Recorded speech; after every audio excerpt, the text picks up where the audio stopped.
Hola, si se habrán dado cuenta, hemos estado desarrollando alrededor de la dinámica de los sistemas y hemos descubierto una relación que es la relación de incertidumbre.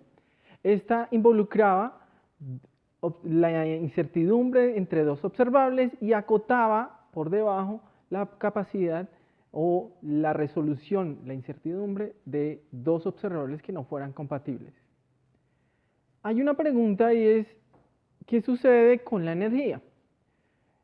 Y vamos a desarrollar eso hoy para encontrar una relación que a veces también se le da el nombre de relación de incertidumbre, pero que tiene una connotación un poco distinta a lo que veíamos con los demás operadores. Imaginémonos que tenemos el hamiltoniano y otro observable, B, llamémoslo B. Rayos.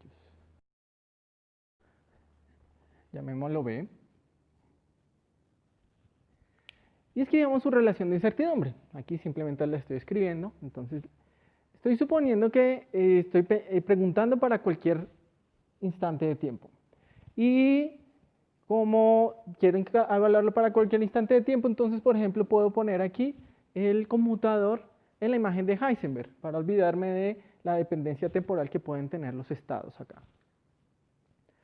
Ahora, esto que aparece aquí es parte de la ecuación de movimiento del observable B. Así que yo puedo reemplazar esto por su ecuación de movimiento prácticamente, por su variación en el tiempo. Ahora voy a suponer que el observable B no depende explícitamente del tiempo, o sea que esto simplemente lo puedo igualar a su derivada total. Y acá, nuevamente, considero que estoy en la imagen de Heisenberg y puedo utilizar que los estados que van a sanduchar esa derivada son independientes del tiempo, o sea que pueden entrar en la derivada y tengo que efectivamente esto puedo escribirlo como la variación del valor esperado del observable. Aquí ya me olvido de que estoy en la imagen de Heisenberg porque los valores esperados entonces son independientes de qué imagen estén. De tal manera que entonces la relación de incertidumbre de la energía con cualquier otro observable se puede escribir de esta manera. Entonces, lo que vemos es que las incertidumbres, la multiplicación de las incertidumbres de la energía y otro observable está acotada por debajo por la magnitud de una cosa que parece ser la velocidad con que el valor esperado se está moviendo, con que evoluciona. ¿Sí? Es como una rata de cambio en el tiempo de mi valor esperado. Entonces voy a definir algo que me da prácticamente un tiempo. Voy a definir un intervalo de tiempo que va a ser el valor de la incertidumbre dividido sobre la velocidad de esta que acabé de definir. De tal manera que encuentro una relación que vamos a tratar de entender. Entonces lo que estamos viendo es que este intervalo de tiempo que estoy definiendo aquí, que es la división entre la incertidumbre del observable, dado un estado, dividido por la velocidad en que se está moviendo el valor esperado, dado el mismo estado, me da un límite inferior para ese producto. Que si se dan cuenta tiene la misma forma de la incertidumbre entre P y X. De hecho, es muy tentador darle el mismo nivel o la misma connotación porque P y X serían como variables conjugadas y sabemos que el tiempo y la energía también son variables conjugadas y eso también lo sabemos incluso de mecánica clásica. Ahora, ¿qué es lo que entendemos aquí? ¿Y qué es lo que me está diciendo ese delta T? Voy a decirlo primero simplemente tratando de justificarlo de acá y después lo vemos con unos ejemplos más aterrizados. Fijémonos que esto lo que me está diciendo, ese delta B, es precisamente el ancho de la distribución, ¿cierto? O sea, prácticamente me está diciendo cuáles componentes de la distribución son las más importantes. Mientras que este me está diciendo, lo puedo pensar como la mitad de la distribución. Entonces, para imaginárnoslo ahorita, pensemos en que la distribución es simétrica y ese valor esperado prácticamente me está diciendo cuáles son los valores más probables en medio de la distribución. Así que esto lo que me está diciendo es prácticamente ¿qué tan rápido se está moviendo el pico de mi distribución y cuánto tiempo le toma a ese pico de distribución para cruzar el ancho de la distribución original, digamos? O sea que en cierta manera lo que me está diciendo es cuánto tiempo a la distribución de valores, cuánto tiempo le toma a esta distribución de valores cambiar, ser fácilmente distinguible entre un tiempo inicial y un tiempo posterior, ¿sí? Mientras el pico inicial y el pico posterior se parezcan mucho, entonces puedo decir que las dos distribuciones son similares. Ya cuando el pico se ha corrido prácticamente el ancho de la distribución, entonces puedo distinguir claramente que estoy hablando de dos distribuciones distintas. Y entonces ese delta t lo que me está marcando es el tiempo en que la función de onda cambia de identidad. Y vemos entonces que ese tiempo que le toma a la función de onda de cambiar de identidad va a depender de cuál va a ser su incertidumbre o su ancho en la distribución de energía. Vamos a dejarla por ahí un momento, ya ahorita mencionaré algunas consecuencias interesantes para la física. Veamos que lo que estoy diciendo tiene sentido. Vamos a verlo ya un poco más aterrizado. Para esto voy a definir la amplitud de correlación. Entonces acabo de decir que ese delta t lo que me está diciendo es cuánto tiempo le toma a la función de onda de mutar a una cosa completamente distinta o evidentemente distinta. ¿Cómo yo distingo estados? Yo sé que dos estados son iguales si su producto interior es 1. Así que voy a definir la amplitud de correlación, que lo que me dice es cuánto este estado se parece a este. ¿Cierto? Si es 0, si el producto interior es 0, entonces estoy seguro que esos estados son completamente distintos. Y si es 1, entonces yo sé que esos dos estados son exactamente el mismo. Aquí yo puedo reemplazar por el operador de evolución, ¿cierto? Actuando sobre el estado inicial. Ahora imaginémonos que yo escribo el estado en términos de una superposición de los estados de energía, los estados propios de energía. Supongamos que estoy hablando de una distribución continua, entonces tengo una superposición de estados propios de energía, y la evolución temporal, ¿cómo va a estar dada? Ya habíamos dicho que eran los coeficientes que dictaban el estado inicial, veces una fase venida del operador evolución temporal, que estoy suponiendo que estoy trabajando con un sistema conservativo, de tal manera que el operador de evolución temporal simplemente va a ser la exponencial de menos i h barra, el hamiltoniano, por el tiempo sobre h barra. Entonces, yo ya tengo este señor. Y puedo proyectar, ¿cierto? Ahora ya puedo calcular este producto interior, que es el que me interesa. Cuando yo proyecte me va a quedar aquí el módulo al cuadrado de este señor, ¿cierto? Este ya no aparece porque hay un... y este tampoco. Aquí ya no, ya he hecho el producto interior, ya son números. Bien, entonces esto me va a quedar de esta manera y es una cosa que ya estudiamos, veíamos que entonces la evolución como tal del sistema simplemente queda determinada por estas fases. Ahora voy a hacer un pequeño truco para que se vea un poco mejor lo que vamos a discutir. Voy a multiplicar y dividir por esta fase. ¿Cambia en algo? No va a cambiar la situación. Sin embargo, me deja ver mejor qué es lo que va a pasar. Entonces, ¿quién es este E barra?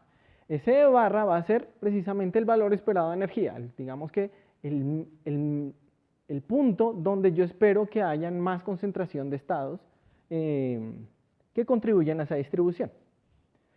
Entonces me queda esta fase y aquí entonces lo que nos queda dentro de la integral como tal va a ser una diferencia entre los valores que contribuyen a la distribución y ese valor medio. O sea que ahora las fases van a estar determinadas por qué tanto yo me aleje del punto medio, ¿sí? Entonces los valores que coinciden con el punto medio prácticamente tienen una fase 0, ¿cierto? Y entre más me aleje, entonces esa fase va a ir aumentando. ¿Qué podemos decir? Entonces tengo, como siempre, términos oscilatorios con ciertas frecuencias. ¿Qué frecuencias?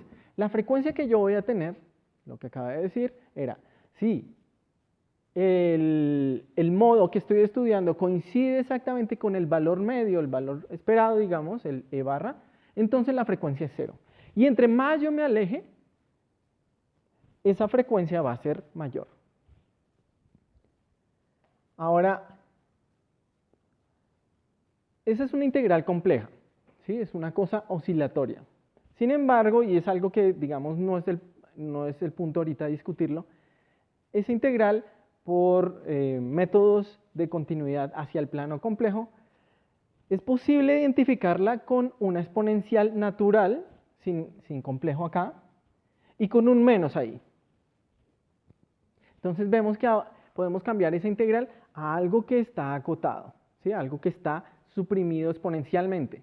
Y los términos que van a estar más suprimidos van a ser esos que tengan los omegas más grandes, ¿sí? Porque he dicho que lo voy a cambiar por un i, ese i voy a cambiarlo por simplemente un no.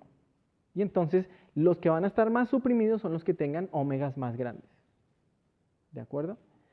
Así que los términos que van a contribuir más a esta integral van a ser los que más se aproximen al e barra, al e medio. O sea, yo puedo estar seguro que en la amplitud de correlación los modos que van a ser importantes para calcular esa integral acá van a ser los que se aproximen mucho a este valor.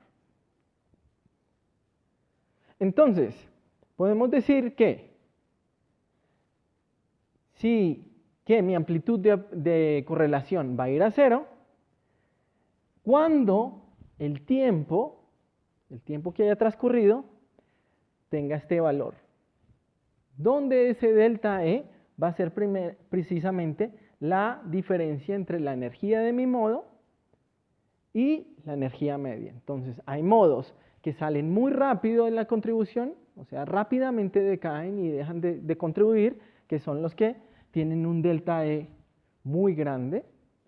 Y hay modos con delta E muy pequeños que su tiempo les va a tomar mucho más tiempo para decaer. Pero en general entonces sabemos que si paso un intervalo de tiempo así y yo puedo definir un delta E de esta manera, entonces este señor en general todos los modos van a estar suprimidos. Y entonces yo puedo definir un intervalo del tiempo para el cual la amplitud de correlación, que es la que me dice qué tanto mi estado inicial se parece al estado final, va a ser 0. Y entonces digo que en ese intervalo de tiempo mi estado ha cambiado completamente de naturaleza, que era lo mismo que había tratado de justificar acá. Si yo utilizo ese delta t que allá he, digamos, tratado de justificar, pero un poco heurísticamente, veo que ellos nuevamente satisfacen una relación de este tipo. Simplemente voy a reemplazar aquí este por un delta t y encuentro el h barra. Entonces aquí lo que estoy motivando es, desde la amplitud de correlación, una relación entre el tiempo que le toma a la función de onda dejar de ser parecida a la función de onda inicial, para darme cuenta que la interpretación que yo estaba dando aquí tenía sentido. Cuando decíamos que este delta t me decía el tiempo de transmutación de mi función de onda de un estado inicial a un estado posterior distinto. Vamos a echarle un poco más de números a un estado, a un ejemplo que ya hicimos y con el cual ya podemos hacer los cálculos mucho más explícitamente. El sistema que vamos a estudiar es uno que ya conocemos bien, es el sistema de spin un medio en un campo magnético uniforme que vamos a poner en la dirección z. De tal manera que entonces el hamiltoniano habíamos visto que daba proporcional al operador de spin en la dirección z con una constante que iba a depender del momento magnético del electrón y el campo magnético, pero aquí no nos va a interesar. El hecho es que allá veíamos que si preparábamos el estado inicial en un estado propio de Sx, el sistema empezaba a oscilar, a precesar.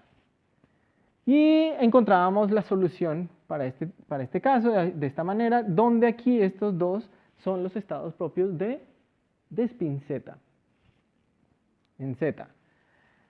Ahora, como siempre tengo, como está dado por una combinación lineal de sz más y sz menos, el valor esperado de sz es 0. Eso también lo habíamos estudiado. O sea que el valor esperado de h, el hamiltoniano, también es 0. Podemos también calcular el valor esperado del cuadrado del hamiltoniano. Simplemente validamos esto, y esto ustedes lo hicieron por allá en un taller donde veían que el cuadrado del operador spin, bien sea sz, sx o sy, era h barra al cuadrado partido por 4, la identidad. De tal manera que este valor esperado también es sencillo de calcular, simplemente es el valor esperado de 1, que es 1, veces el factor que está al frente. Vemos entonces que podemos calcular la incertidumbre en la energía, ¿cierto? Que es la raíz de esto, y tenemos ambos valores. Es independiente del tiempo porque precisamente estamos trabajando con un sistema conservativo. Entonces tengamos esto ahí presente. Tenemos la incertidumbre en la energía, que vamos a ponerla a jugar con este delta t que discutíamos antes. Ahora, ¿cómo hacíamos? ¿Qué es lo que tenemos? Tenemos nuestro valor esperado en x. Eso lo evaluamos en su tiempo allá. Veíamos que efectivamente era una función coseno que me decía cómo esto iba a evolucionar en el tiempo desde de sx más a sx menos, y con valores esperados desde h más h barra medios hasta menos h barra medios. Y de ahí puedo calcular su variación en el tiempo. Aquí. Entonces esta es la variación con respecto al tiempo. También puedo calcular el valor esperado del cuadrado de cx. Entonces aquí voy a utilizar el mismo argumento que utilicé aquí, que es h barra cuadrado partido en 4 por la identidad, de tal manera que el valor esperado de este señor es simplemente h barra cuadrado cuartos. Y de ahí entonces extraigo la incertidumbre en sx. Así que yo entonces puedo calcular este delta t que estaba definiendo antes, que me decía cuánto tiempo duraba mi estado en dejar de tener una propiedad como la que estaba definida en el tiempo inicial. Fíjense que allá traté de justificarla con una distribución continua, y aquí estoy utilizando un observable de espectro discreto. O sea, estoy llevando la analogía aún más allá, y vamos a ver que aún así persiste.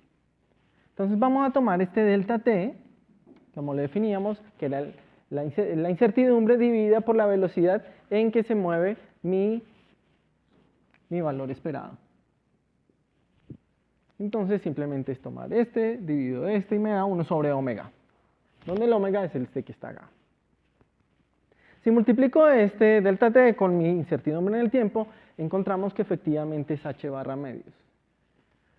O sea, estamos encontrando un sistema explícito donde verificamos que esa relación que estábamos descubriendo tiene sentido. Y aquí, en particular, es la satura, o sea, es el mínimo posible. Ahora, ¿por qué lo estoy haciendo aquí, en este sistema? Porque en este sistema nosotros evaluamos completamente la dinámica. De hecho, yo sé cuánto tiempo le toma al sistema de ir de Sx más a Sx menos, que sería el estado que podríamos llamarlo completamente ortogonal. Ese tiempo lo podemos ver de aquí, que es el tiempo que le toma el valor esperado de ir desde h barra medios hasta menos h barra medios, y lo voy a llamar tau, que es pi sobre omega. Entonces ahí estoy viendo explícitamente cuánto es ese tiempo de transición desde que el estado tomaba una identidad hasta que toma una identidad completamente ortogonal. Y es un tiempo mayor al que estaba hablando aquí, ¿sí? Es pi veces más. De tal manera que esa relación, este producto, pues va a ser mayor. Entonces estamos viendo que efectivamente este delta t tiene que ver con el cambio de identidad de mi estado. Nosotros aquí lo llevamos al máximo a pedir un estado completamente distinto, pero aquí simplemente estamos diciendo un estado que ya no sea similar, ¿sí? No necesariamente ortogonal. Y de esta manera entonces descubrimos o nos apropiamos de una relación que la llamaremos la relación de incertidumbre de la energía, que me dice que efectivamente hay un mínimo de incertidumbre en la energía cuando yo estoy hablando también de dinámica. Y esto entonces, por ejemplo, yo puedo pensar en los delta T's como taos, y esos taos me van a dar tiempos de transición del sistema. Entonces, por ejemplo, el sistema de precisión de spin que acabamos de analizar es análogo a un sistema de dos estados de energía donde estoy intercambiando entre ellos algunos cuantos de energía para que el sistema se excite o vuelva al estado base. Y este tau, entonces yo lo puedo entender como el tiempo de transición que le toma al sistema relajarse. De tal modo que entonces tengo un tau y tendría una incertidumbre en la energía que la puedo asociar con la diferencia de energía entre los dos sistemas, entre los dos niveles. Así que entonces tengo allí, por ejemplo, una forma para interpretar esta relación de incertidumbre. Me está relacionando precisamente la diferencia de energías y los tiempos característicos del sistema. En este caso, tiempos de relajación o tiempos de vida de un estado excitado a uno de menor energía.